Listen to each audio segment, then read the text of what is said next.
Welcome to Project Geospatial, where we explore the intersection of geography and technology. I'm Adam Simmons, and today we have a special pregame show in store for you. The GEOINT 2023 Symposium is just around the corner, and we're here to get you ready for the big event. The theme for this year's symposium is the Metaverse, and there's a lot to look forward to in terms of new technologies, exciting exhibitors, and thought-provoking sessions. Joining me today is Kevin Corbley. Hey, Kevin, how you doing? Hey, how you doing, Adam? Kevin is a seasoned veteran of the GEOINT Symposium with years of experience working with media, marketing, and social events. We'll be discussing what to expect at this year's symposium, sharing some tips on how to make the most of your time there. And so, if you're attending the GEOINT 2023 Symposium or just interested in the latest developments in geospatial technology, let's dive into the GEOINT 2023 pregame show, which we have a lot in store for you, like I just said. So I want to recap. The GEOINT 2023 Symposium is taking place this year in May in St. Louis, Missouri. We're back in St. Louis. Kevin, go ahead and reintroduce yourself. You're back for the third year helping me with this pregame show. Well, actually, third round. I wouldn't say third year because GEOINT's had some weird timing. Right, we were off schedule there for the St. Louis show. What was that? October of 2021, I think. But yeah, back on a spring cycle now with GEOINT. So my background, I own a marketing communications business called Corbley Communications. I'm based in Fort Collins, Colorado, and I've been running this business for 30 years. I primarily provide services to geospatial organizations worldwide, and been to GEOINT many, many times. I don't think I was at the first one, which, by the way, this is the 20th, Adam. So going back to 2003. But I've been to many, and then for about the last 6 or 7, I've been running the press room at GEOINT on behalf of USGIF. However, I'm here today not as an official spokesperson for USGIF, just as somebody who can speak to what GEOINT is all about and what exhibitors and attendees can expect. Your opinions are your own. So that's correct. Awesome. Well, let's dive in. And we have, obviously, the theme of this year is the Metaverse. And I know as much as, you're trying to figure out what that means yourself, how about at the very least, tell me right now what it means to you, at least while you're trying to figure it out. Yeah, well, it's this whole cyberspace, right? This online space. I mean, I know that the company formerly known as Facebook now calls their world Meta. So the Metaverse, I'm intrigued. And I have to be honest with you, I go to trade shows all the time. I've been going to trade shows my entire career. And I don't think I have ever paid attention to the official theme of a trade show before. It's like, the theme is sunshine and happiness this year, whatever. I just show up. But this one has intrigued me. They announced it last year, actually, that it was going to be the theme for this year.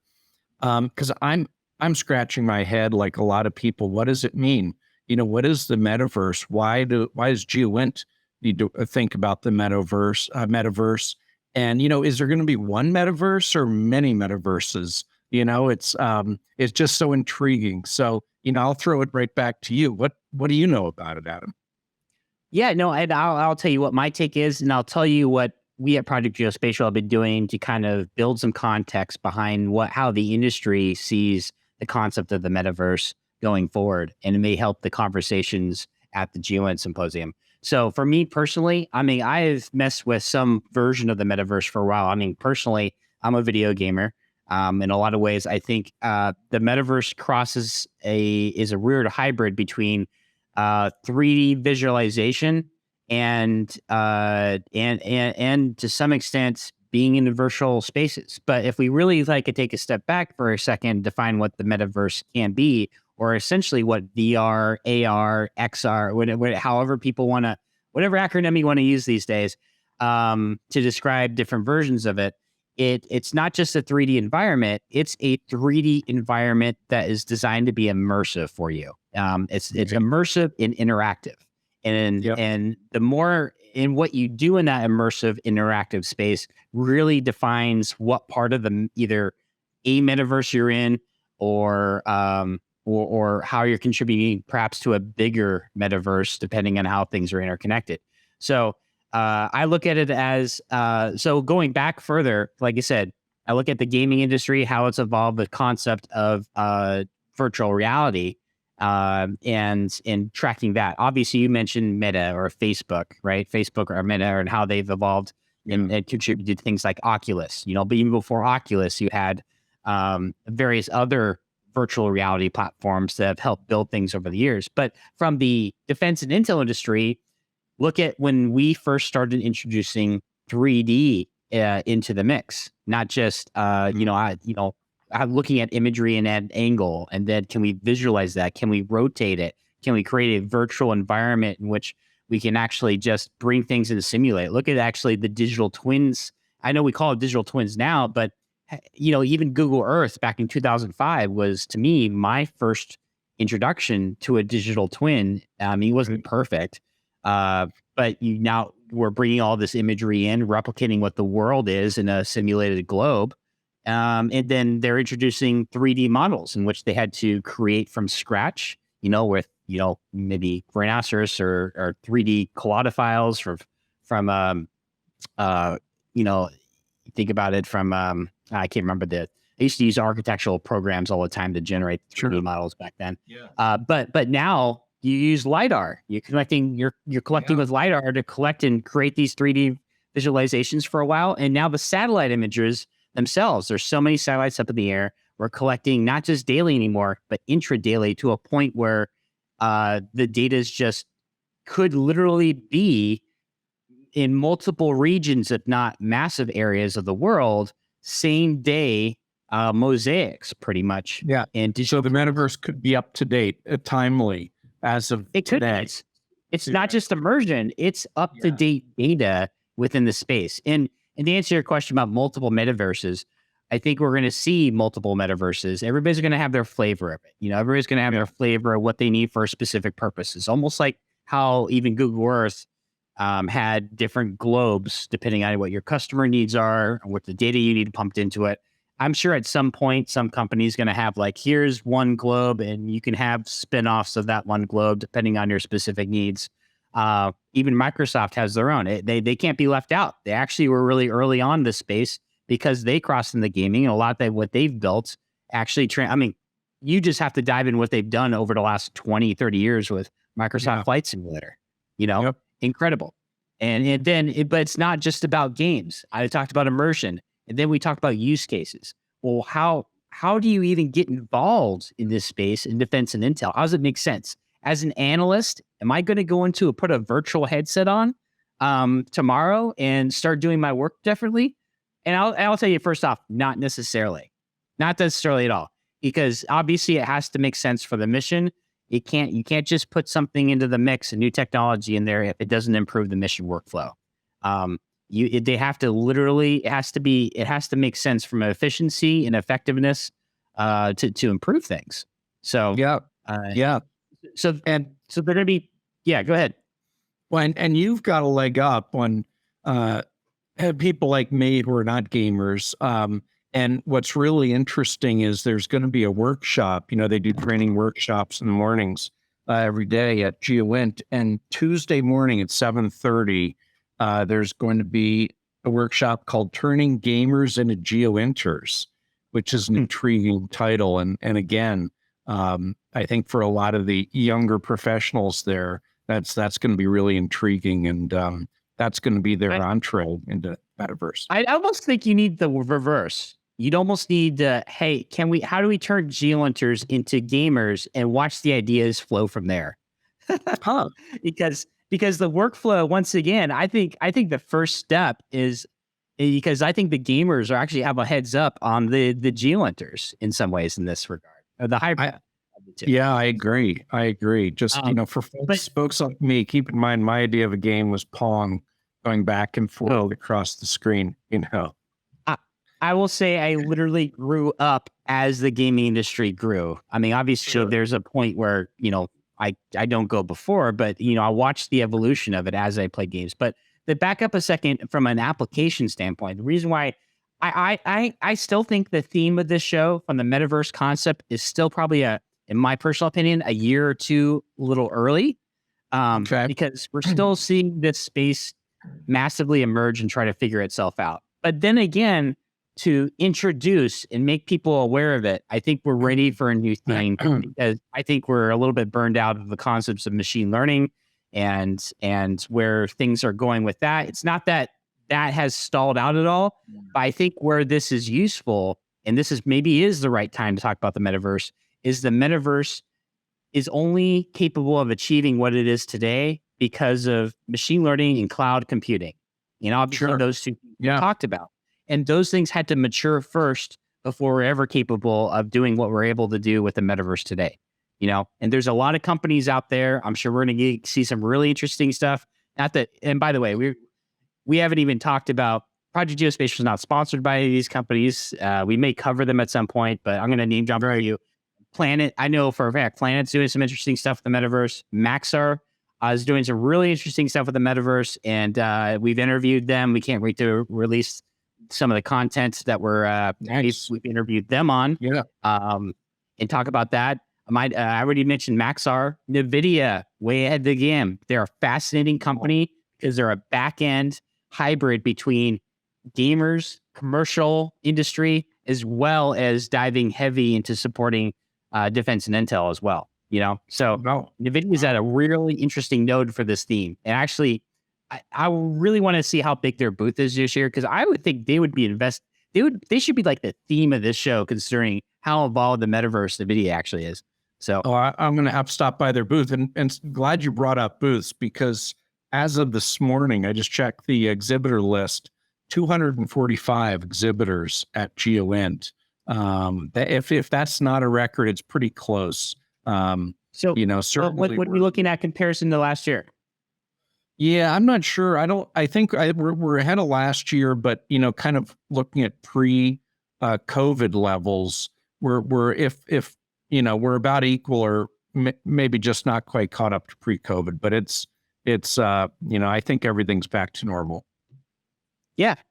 No, awesome. No, it's good. And we just want to obviously keep track of the exhibitors, because it's not just about the numbers. Obviously, it's really interesting to see the change out, the new blood that's coming into the industry, the growth of the industry, and to see, the new players also kind of give some indication, perhaps where the technology could be directionally going based off of who's coming on board.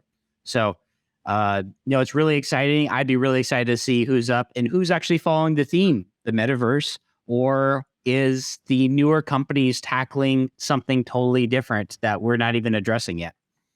Right. Yeah. And that's a good segue. And one thing that I've been talking already with exhibitors about, every year exhibitors ask me, as the manager of the media room, how they can best leverage the media.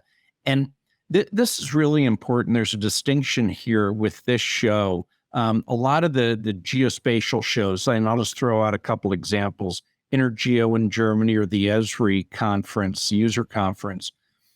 Those are going to get a lot of the kind of the geospatial media, geospatial publications, websites, and bloggers, more geared towards the commercial sector.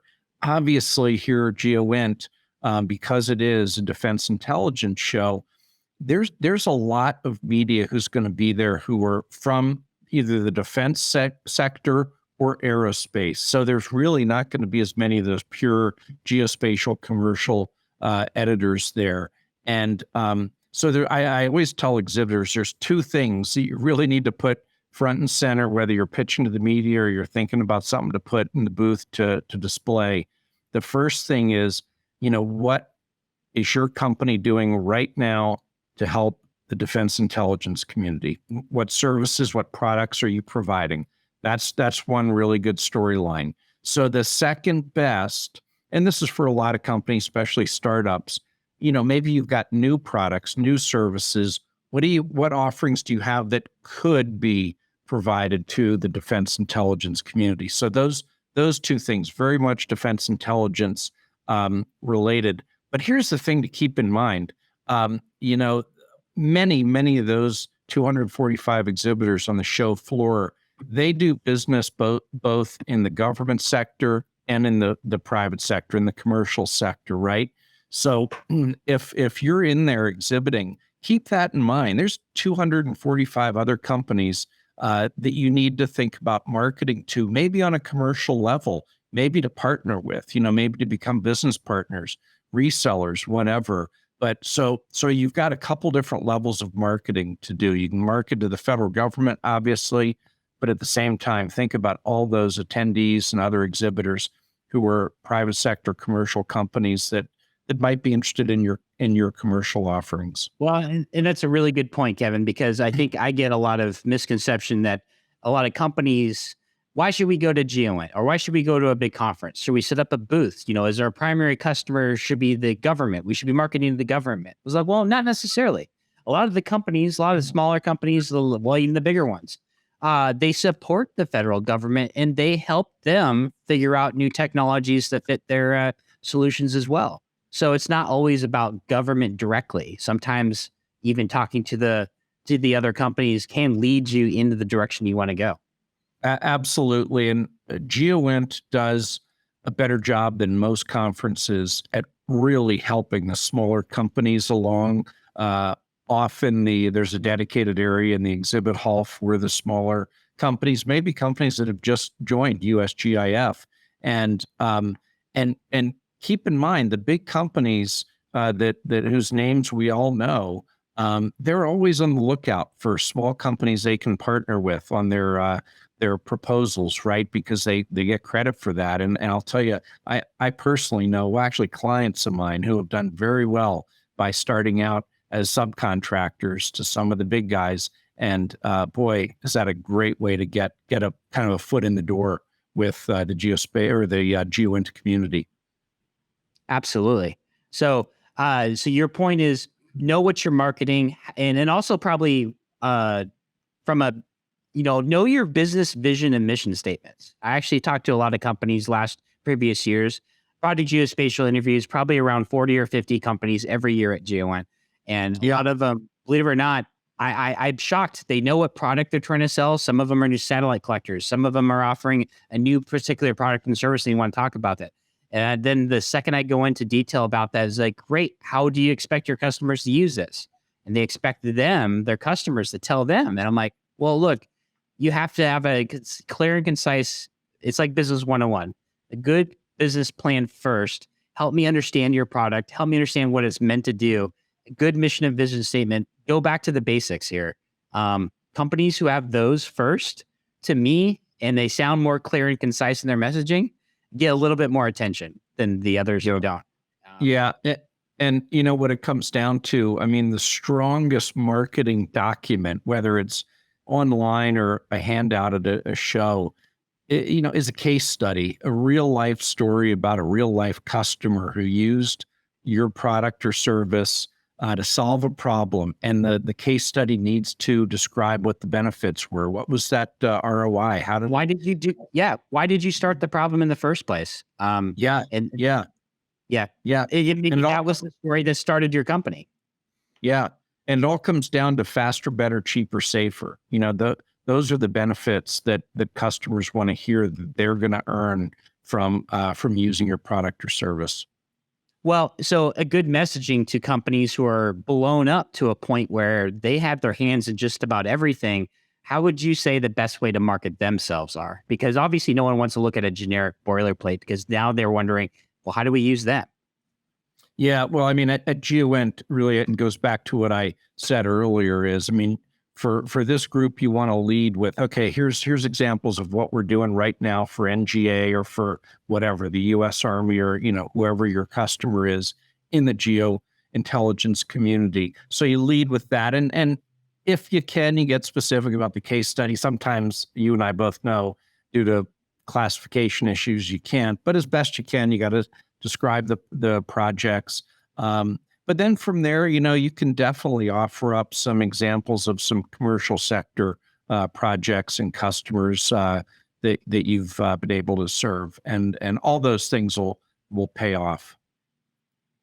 Well, obviously with every good show, marketing is one piece of the puzzle here, Kevin. So, but the other piece that's critical is how well you can communicate yourselves by just attending the social events. And something tells me that you already know of a few social events going on down there in St. Louis. Yeah, absolutely. So the big social event this year is going to be the welcome reception. It's on Sunday night. Okay, so it starts, I believe, 7 o'clock. It's going to be at a brand new place in St. Louis called Armory St. Louis. And apparently it sounds like they just took what used to be an armory, cleaned it out and put in a bunch of bars and some entertainment type things. Kind of like, and remember in Tampa Bay a few years ago, they went to, was it an old tobacco warehouse or something like that? They had the social event there. I do, but they also, I think they encouraged people to go to Ybor City. Right. Yeah. Maybe that was a different event, but anyway, that's what this is sounding like. This Armory, I looked it up today on the internet, and so Armory St. Louis, it's several miles from the convention center, so I'm assuming there are going to be buses. I do not know that. Buses, or I know a year and a half ago at the last, the one, they also have those, St. Louis have the shuttles. I'm not sure if those are going to happen again, but St. Louis has those local golf court like shuttles. Yeah, it's too far to walk. I mean, because in 2021, the social event was at the ballpark, which was that was a walkable distance from the convention center. But this looks Armory St. Louis looks a little bit far. Yeah, the Armory is, if I were to guess here, I think it's around 3 miles from the town center here. So yeah, I'm sorry, from the convention center. But right. I've actually been to the Armory. Okay. I actually had a nice visit to it a little while ago, probably a couple months ago. And yeah, it's actually, I believe if it's the structure I'm thinking of, it's right next to the Foundry in St. Louis, which is kind of a small, it's a new area as well. It's almost like a pedestrian like street. There's no cars on it, but with a lot of shops nearby. At least that's the Foundry. But the Armory, you go inside of it, it's definitely massively contained inside, almost like this massive, I don't know if a hangar is the right word, but it's almost like this hangar with a lot of shops. And a lot of like almost like a massive food court too. Okay. Well, that sounds good. I don't know. Hopefully I described the right way, and hopefully I'm thinking about the right place, but it sounds like I've got on the internet. Yeah. Yeah. But the food in St. Louis is very good. So we all have that to look forward to. More butter cakes probably, or, so have you heard of any other social events, down on the wire?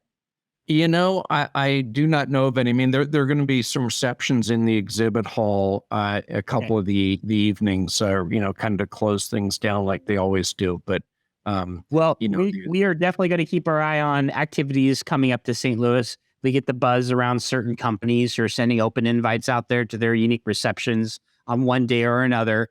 We're going to make a list, and the best we can, we'll put it out there the best we can. So, that's our goal. Keep track of the parties, yeah.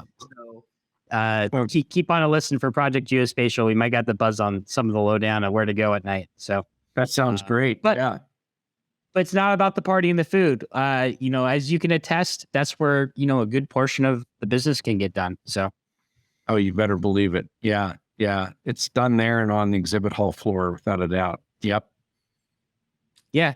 So let's see. I want to touch on something that is unique to you for a minute here. Now, Kevin, you've been working in the industry a long time, and I believe this is the 30th anniversary of Corbley Communications. Do I have that right? That is correct. Yeah. 30 years ago, I left my job at EOSat, which was the Landsat operator. It was actually 30 years ago next week that I left EOSat, had my last day, and have been working for myself, had my own business ever since. So yeah, boy, a lot has changed in 30 years. I'll tell you that. Well, congratulations. That's awesome. Once of all, it's not a representation of how old you are. It's a representation of how experienced you are in the industry, and probably a lot of fun adventures along the way. Yeah, absolutely. Yeah. And you know what's interesting, and I was thinking about this, what's changed the most, obviously the technology has changed tremendously. Thinking about UAVs and just a lot of the machine learning technologies. But from the business standpoint, where I most often interact with companies, the marketing has gotten so much more sophisticated.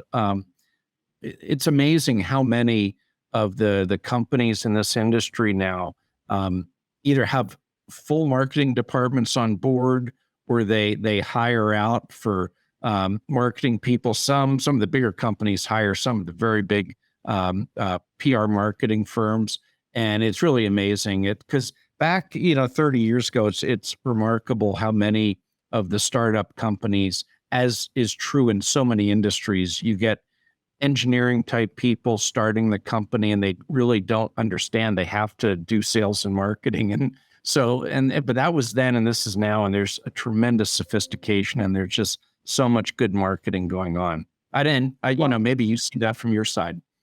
I see a mix. I see there are companies who know the value of it. And I think those are companies who dabbled on the commercial side as well. But what I see, and maybe I'm wrong on this, maybe you can help me out with this, but what I've seen over the years is there's the companies who are traditionally, they win their contracts. It's all pure an acquisitions and contracting game.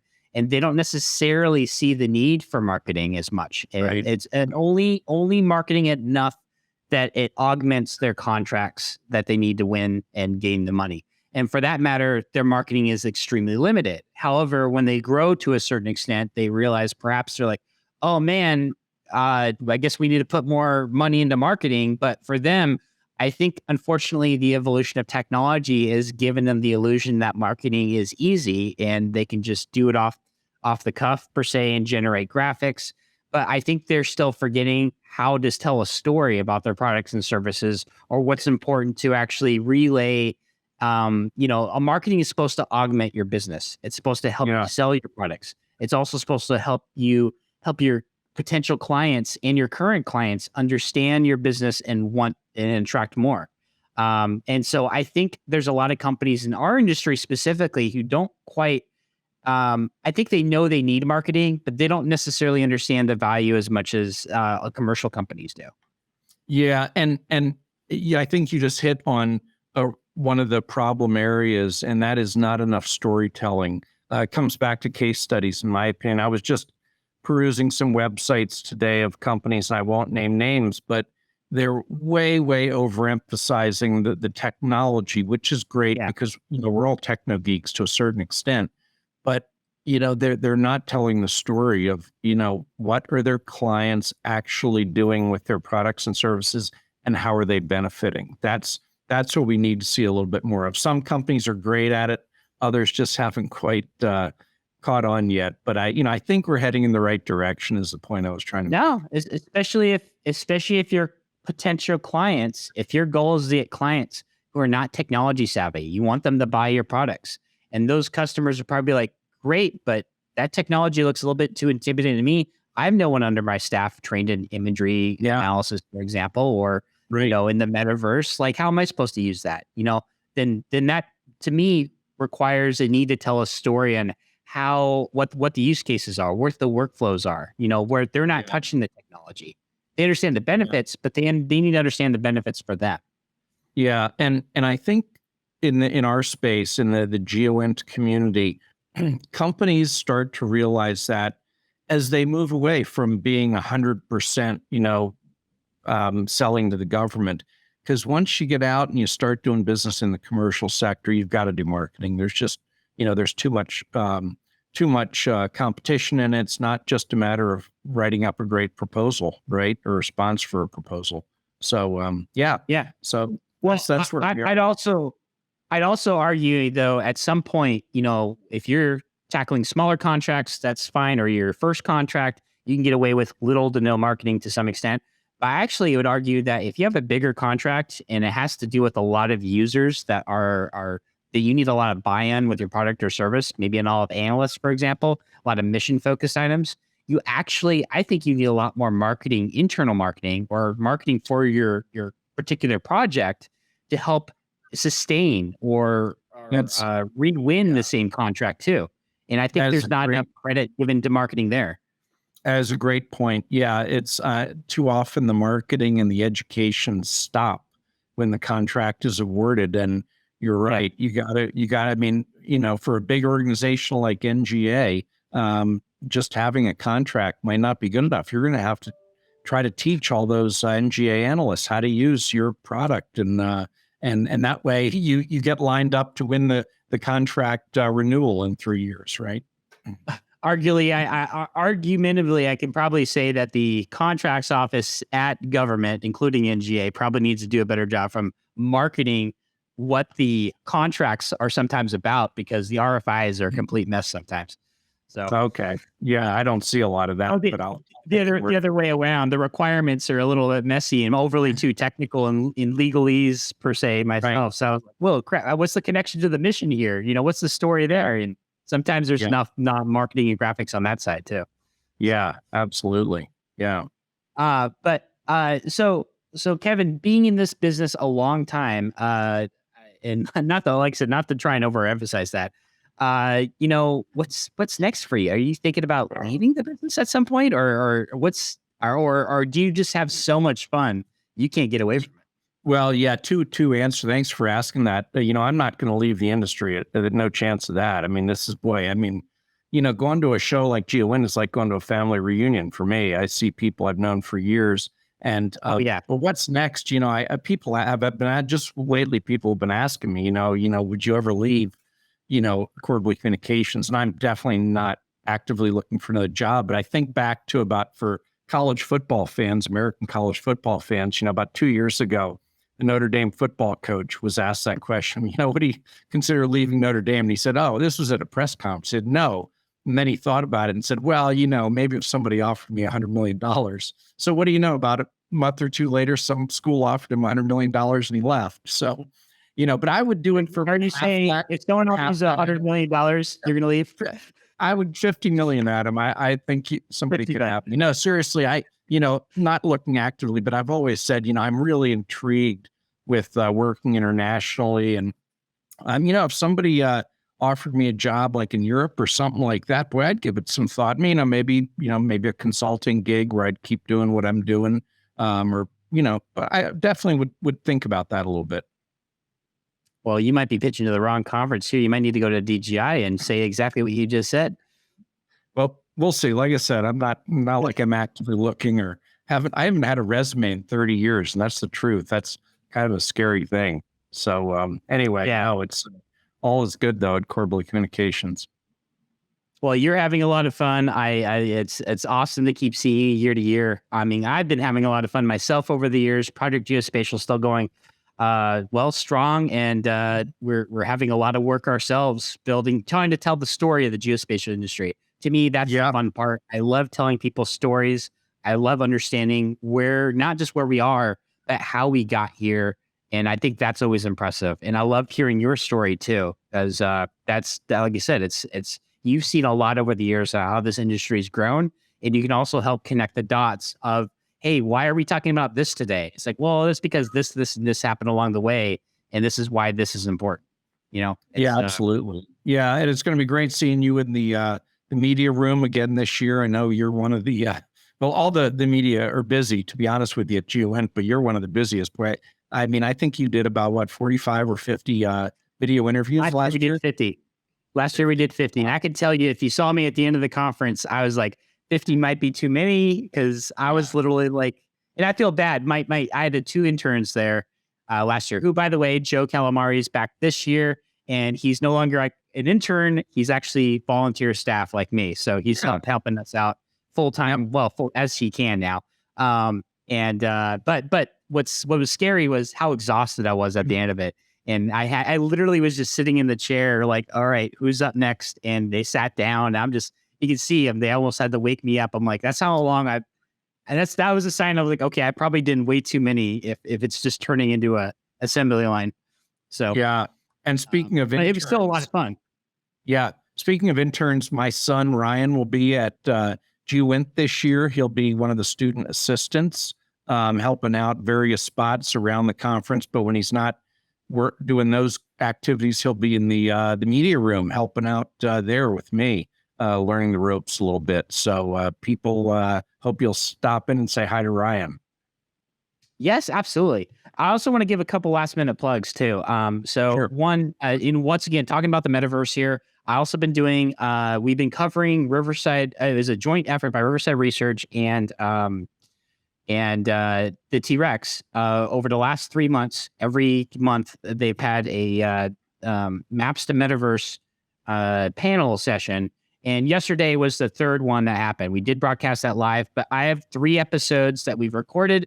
I'm producing, and we're going to re-release those leading up to GEOINT starting the beginning of May. So people get to see what's going on there. And this last one yesterday, obviously the previous director of analysis in NGA was the one who moderated it, Sue Calloway. So that was a really, really interesting one.